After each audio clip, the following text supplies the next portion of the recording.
न देखा, अपने घर जाने के लिए तैयार हुआ।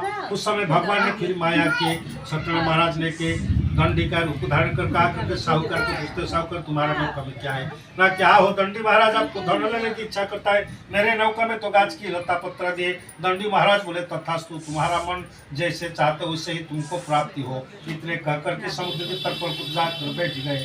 जब साहूकार स्नान पान करके नौका को देख रहा है, गाछ की लता पत्रा दिए, बेहोश होकर के नदी के तट पर गिर गए।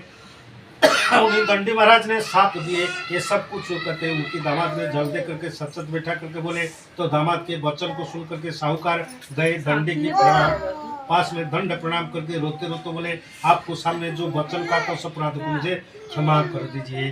तब भगवान कहते, रे मूर्ख, तू मेरी पूजा करना नहीं चाहता, तुझे बार बार भी दुख मिला है।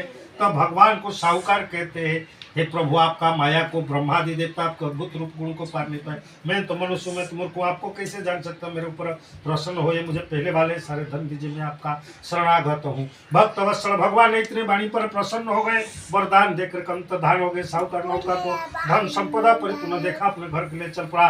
कुछ ही दूर घर हो गया, अपने दामाद को बोले, वो मेरे रत्नपुरी दिखाई देते। ऐसे कहते घर की समिति नौका पहुंच गया। अरे एक दूतों को भेजे, जाओ मेरा पत्नी से कह देना साहूकार दामाद इष्ट मित्र धन के साथ में आ गए हैं। दूत ने शुभ संदेश लेकर जब उनकी घर पर पहुंचा, उस समय साहूकार का पत्नी बेटी सत्यनारायण पूजन कर रहे थे। दूतों ने प्रणाम करके शुभ संदेश सुनाया तो साहूकार का पत्नी बोला, रे बेटी, मैंने पहले चली जाती, तुमने व्रत को समाप्त करके आना।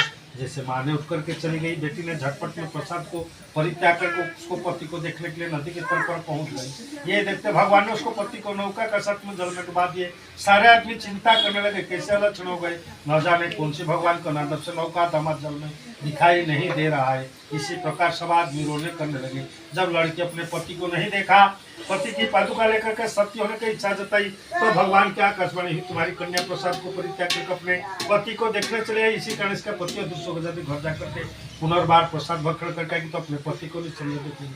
कन्या ने आकाशवाणी सुनते दौड़ कर को घर को गया, प्रसाद खा करके पुनर्बार नदी की तरफ आया तो अपने पति को देखा।